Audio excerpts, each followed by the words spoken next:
Welcome, welcome, welcome. This is Edna White. I am your host of Keeping It Real on Purpose, the place where we talk to real people about real things, all on purpose. And today we have a guest, none other than Kevin Lacy of Lacy Construction.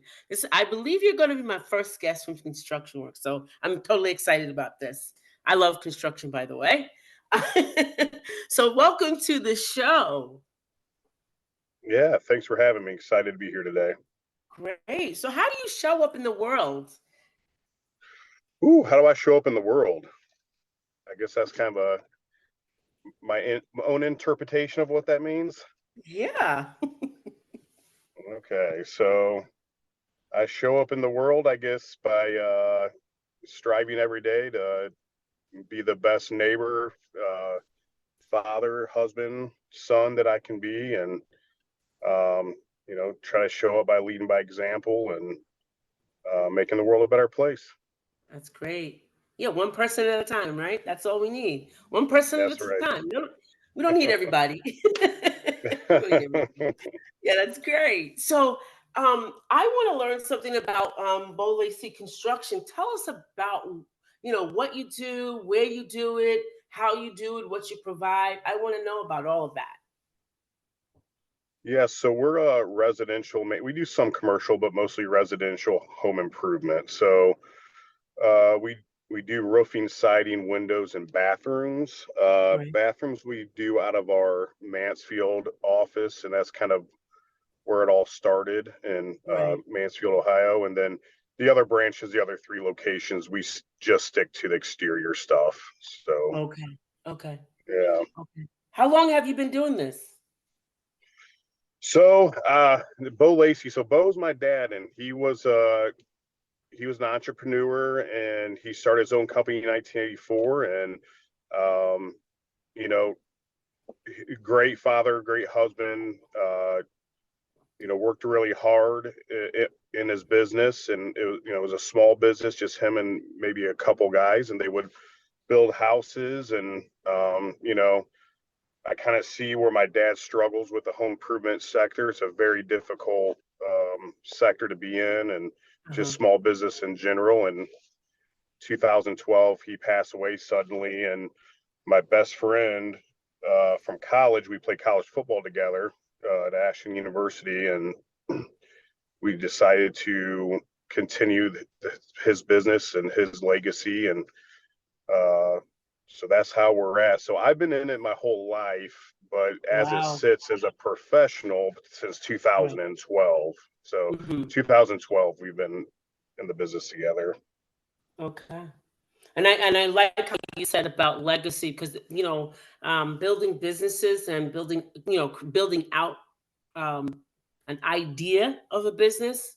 I like to always think about it: is it legacy worthy? Like, can my children, can my, I don't know, if I don't have children, maybe my niece or nephew or somebody kind of could take this over and continue what the meaning of it, on a continual basis, like after I'm gone.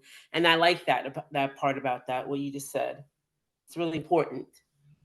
Yeah, Is definitely. that And Yeah, go ahead. yeah, just saying that, one thing that's really cool is my dad never advertised. He kept really small. Okay, And, okay.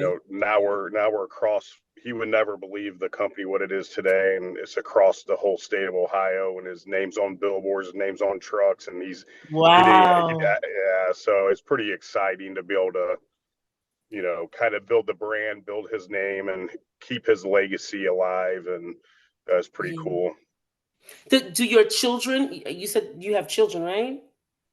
I do. Yeah. I have a son who's 16 and a daughter that's 14. Okay. Do they understand the legacy that you're trying to build, or are you sharing that with them, for the coming future for them? Yeah, I think so a little bit. But, the funny thing is, the last thing I wanted to be in is construction when I was growing up in it, and seeing you know, seeing my dad struggle with it, and Right.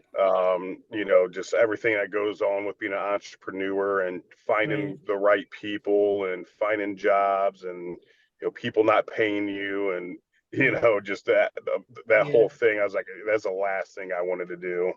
Right, right. But I think that don't you think that that happens even in the bigger organizations? We just don't see it. We see the aftermath, you know, because I could see like what you were saying about your dad. He didn't advertise to everyone, like he did it word of mouth, and now you're doing it in a bigger scale. Now his name is all over the billboards. You know, sometimes it takes that, don't you think?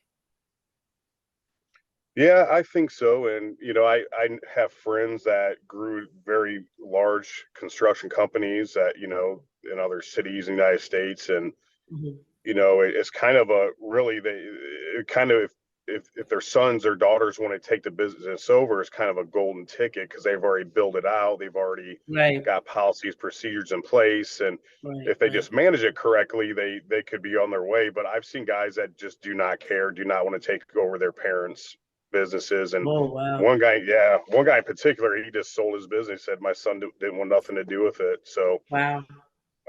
yeah, but so sometimes you think that may be a dream for you, but not necessarily your For children. your kids, yeah, yeah. And that's when you sell. That's when you sell. You're like, "Okay, this is That's it. right. It's time to sell." Yeah, that's right. Yes, okay. So how did you, I guess rebrand yourself, like, because your dad was doing the word of mouth, and that's not really advertising, but how did you change that? What woke you up and said, "Hey, this has gotta be different?" Yeah, so I was working for the state of Ohio, and my business partner John was on the road, working for a national roofing company. And when we decided to put our heads together, he was able to save some money up, and I cashed in my retirement. And we're like, you know what, we're going to go all in on this thing. It's either sink or swim. Right. And really, really, neither of one of us had a whole lot of background in marketing or anything. We Mhm. started in the attic of my house, but we just knew that, believe it or not, Facebook early on, we took on Facebook, and it was very cheap to run ads on Right. Facebook. So we had a lot of success with that. And Mhm. I just took, I kind of tried to take a play from the Nike logo. I thought that was cool. So I kind of Okay. played a swoosh. And yeah. So anyway, my business partner, John, wasn't interested in those things. So I was, and I think that's how our paths kind of, uh, he got more into the production side, and I got more into the marketing and sales side, and Gotcha, gotcha. that's Okay. how we are now. So Okay. So he got what? You got more on the sales, you said? Or he got more yeah, sales on so the sales? yeah, so literally, I would go. If somebody had damage on their house, I would literally go because I had no leads, no advertising, no nothing.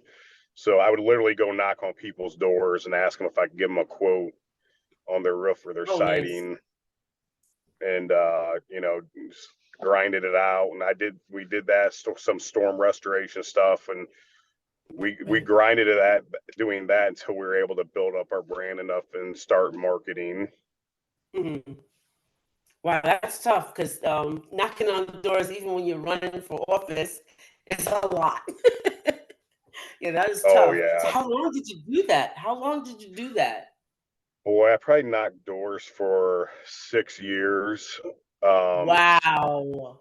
yeah, it made it. But we would Yeah, hire people salesmen, do. and they would do the same thing. And then slowly Right. we started to go from door where we didn't have to knock on people's doors, and we Mhm. don't do that at all anymore. Like, but we Right, need to right, do it. We need to start a canvassing team, a door knocking team. But right. we just been a little spoiled because the market's been a lot of great tailwinds for us in the home improvement sector lately. Right, it has. Yeah, yeah.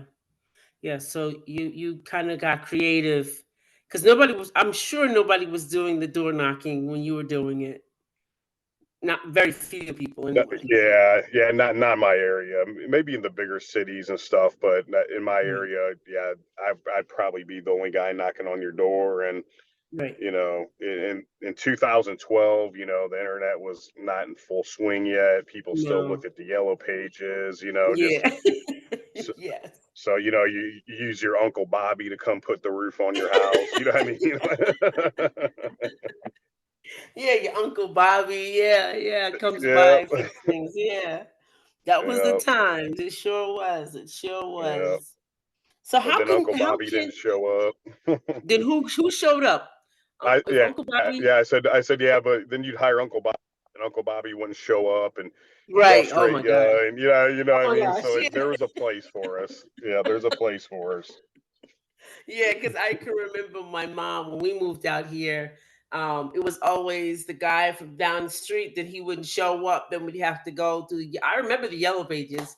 Oh my goodness, you'd go through the yellow pages and find somebody. It was so funny, and we don't do that now. You can't even find a directory right now.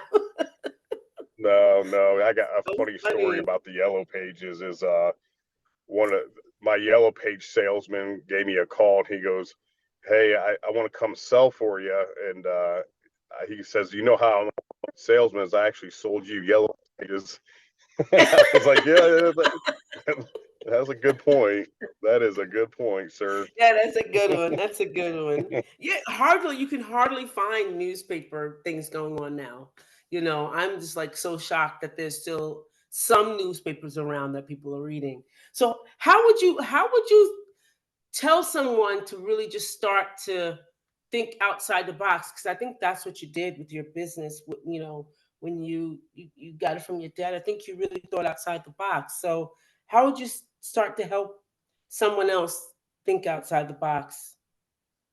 Yeah, so you know, you always want to try to find a void in you know in whatever business you're doing. You're trying to find a void, and the void that we were able to fill is a professional contractor.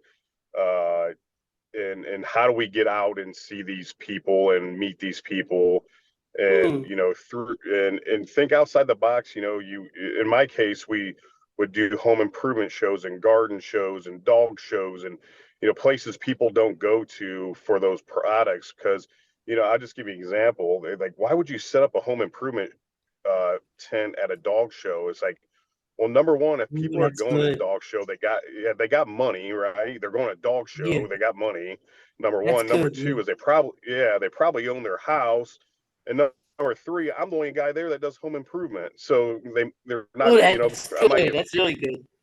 That's good. yeah. So I like I that. may have four leads out of it, but I'm probably going to sell three out of those four because they're not going to call anybody else. So Yeah. anyway, I encourage any entrepreneur out there, just think outside the box. Go to places where nobody else is willing to go. Right. Do things that people aren't willing to do, and and be smart. You don't have to reinvent the wheel. People's already done it before you, probably. Read books, Mm-hmm. ask questions, things like Hmm. that. Right. Have you ever spoken like at any kind of event? Have you ever talked about construction with a real estate company or anything like that? Yeah, so I've been on stage a few times. Okay. I was on stage for Meta invited us all small businesses down to Washington D.C. They Hmm. asked me to speak about inflation.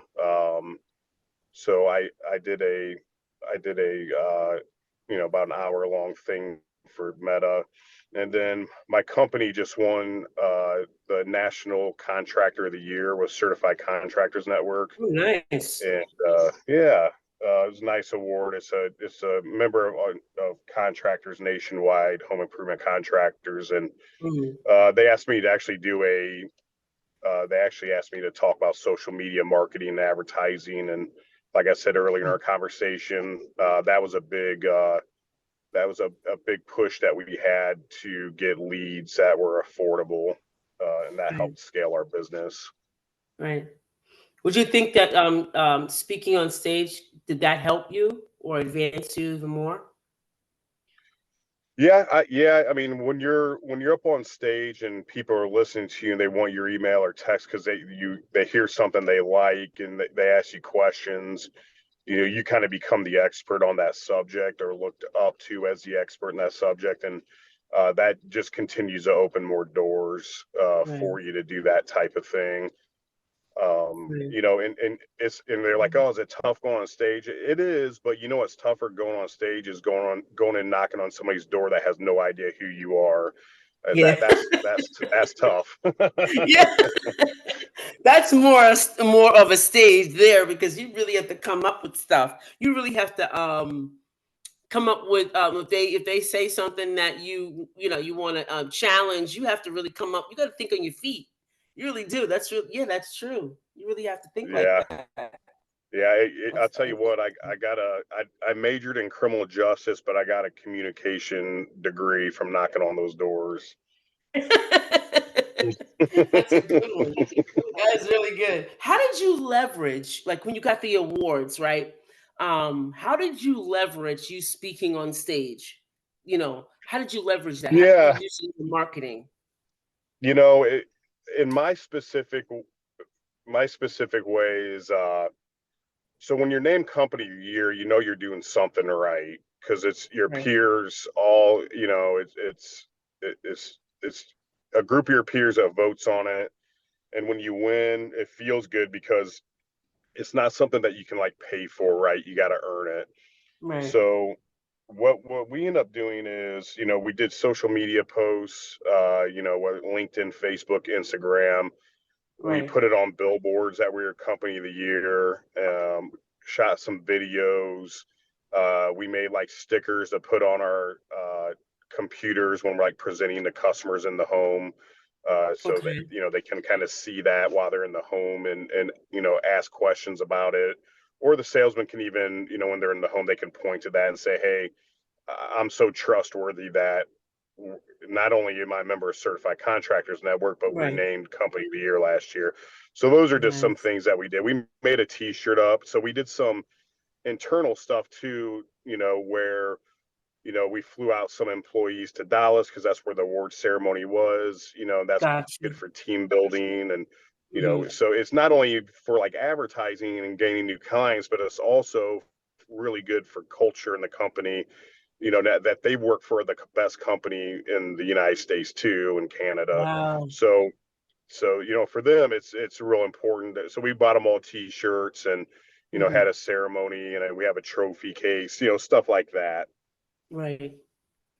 So you leveraged it because I see a lot of my clients and a lot of friends of mine and people that I know just don't leverage those those um those awards. They don't leverage them. No, I got it, and then they got a bunch of likes, but they don't leverage it. And I think it's important, like you said, Hmm. to leverage that and see, use it, like really use it in order to be the expert you can be, which is great. I like all the ideas.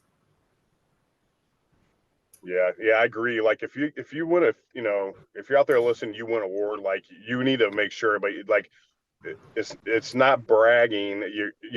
Make it like this: you're bragging about your employees, you're bragging about your products, Right. you're not bragging about yourself. And it's other people that's giving you this award. It's something that you're not Mhm. giving yourself. So Right. make it well known, leverage it, like brag about your people. I mean, you want to have good culture, brag about your people. Right. Yeah, and when you say culture, you mean within the office itself, being very nurturing and giving back to the employees, correct? Yeah, absolutely. Yeah, just look, everybody wants to be a part of a winning team, right? Yeah, And if right. they don't, they show their way to the door really quick. I mean, they expose if you have a winning culture and you surround yourself by A players, that A Yeah, players don't like to hang around C players. yeah, They right. don't. They Because want they to win got to do their work. championships. Yeah, exactly. They got to do their work and they want to win. They want to Yeah, win. yeah, So, yeah, so absolutely. if you yep, so if you want to be a winner Uh and huh. then the C guys show themselves out the door pretty quick. Yeah, you'll get rid of the bad apples, right? You get rid of them quick. Right. Yep. And sometimes they take themselves, sometimes they'll they'll take themselves out too, but if not, then, that's one thing that I know a lot of small business owners struggle with. They have good relationships with their employees, but the Hmm. employees are not working out, and it's tough to let guys go. And I get that, but Yeah. there's Yeah. nothing that'll slow your company down from being able to expand and Yeah. then, beating a dead horse. Right. I know I'm going backwards, but I know that you said you worked for the, the state, I believe. How did you switch your mindset from an employee standpoint to a owner, or a business owner? Yeah, so I always said, I always said I I want to make a lot of money. That's just the truth. A lot of entrepreneurs are not honest with that when they get asked that question, Oh, that's and so true. Very true. you Very know, true. they're Yes. not. They're not. Yeah, they're not. I want to do it for my community, my family, like or Yeah. No. whoever that. Yeah, and I get all that. Like, and you want to do that too, Yes. but at the same time, it's like I'm grinding every day. I Yeah. worked at Ohio Department of Youth Services, so I'm dealing with juvenile delinquents that are Right. in the state of Ohio. It's a prison system for the state of Ohio. So Hmm. I love the kids, but there's a lot of rules and laws that you have to deal with, and Hmm. trying to make their day better. It's a really tough gig, and God bless everybody that's in that sector. So I was always looking for a way to become an entrepreneur. I Right. bought and Okay. flipped houses. I I mean, anything I would if somebody came up to me and said, I got this idea to sell this soap out of the back of your truck, I'd have been all ears. You know what I mean? Like, how we make money off this, right? Yes. So, Exactly. Sounds like yeah, me. yeah, Yeah. See. there's we're a rare people like you and I is like, whatever this is, like, let me hear it. I'm all ears because Yeah. we're entrepreneurs. So, Yeah. And it's so I don't think I like when I worked. I remember working. I just worked for somebody for 4 years. I always had my own business in real estate, and I had my own office, everything, own agency. I always worked for myself right out of college, and just started working for myself. I knew that's what I wanted to do, right?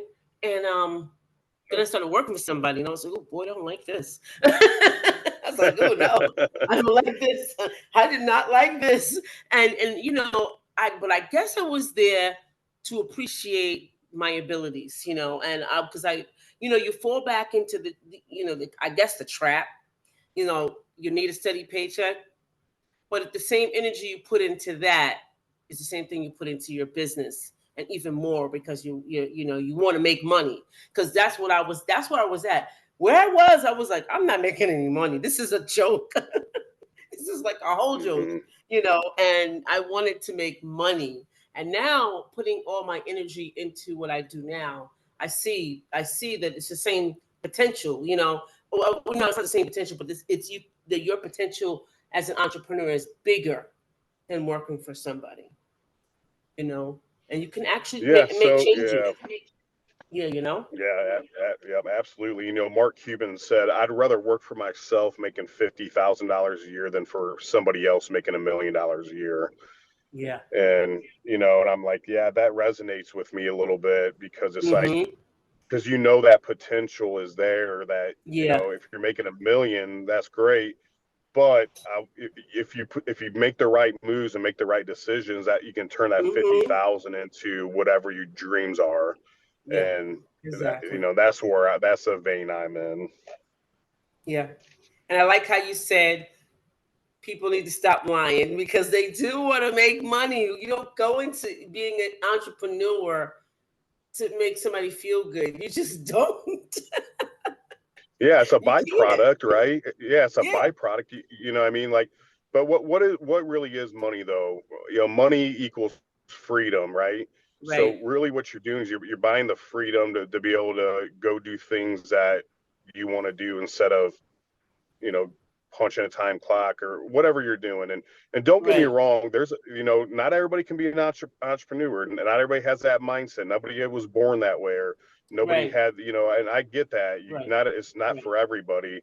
Right. And I know people like that, and it's great. Like, because Right. some of the happiest people I know work for other people and make 50 grand a year, and they have their nice little family, and they play video games and they hang out, and they have a great life, and there's nothing wrong with that either.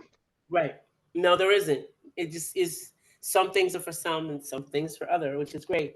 So how can people get in touch with you? Now, I'm not one for I love to say the phone numbers. I'm old school, the yellow pages.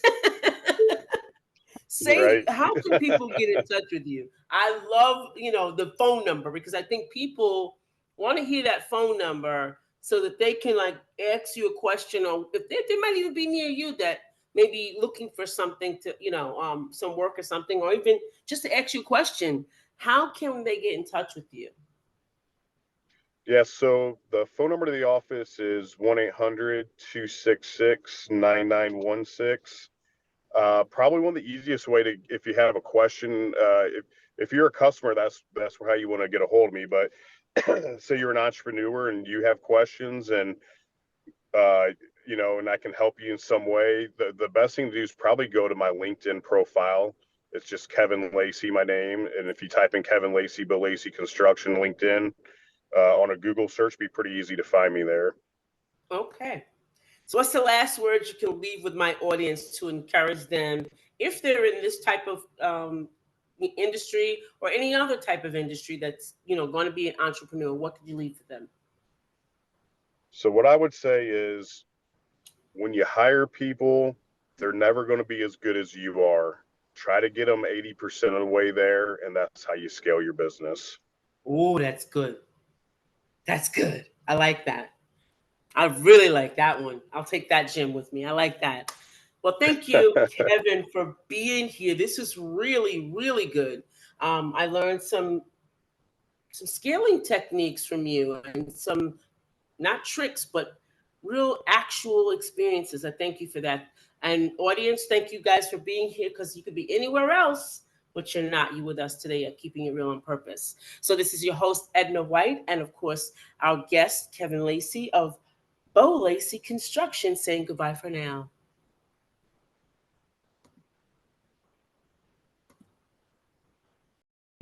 Need parts now? O'ReillyAuto.com offers in-store pickup, same-day home delivery, or next-day home shipping. Get more parts your way at O'Reilly Auto Parts. Oh, oh, oh, O'Reilly Auto Parts.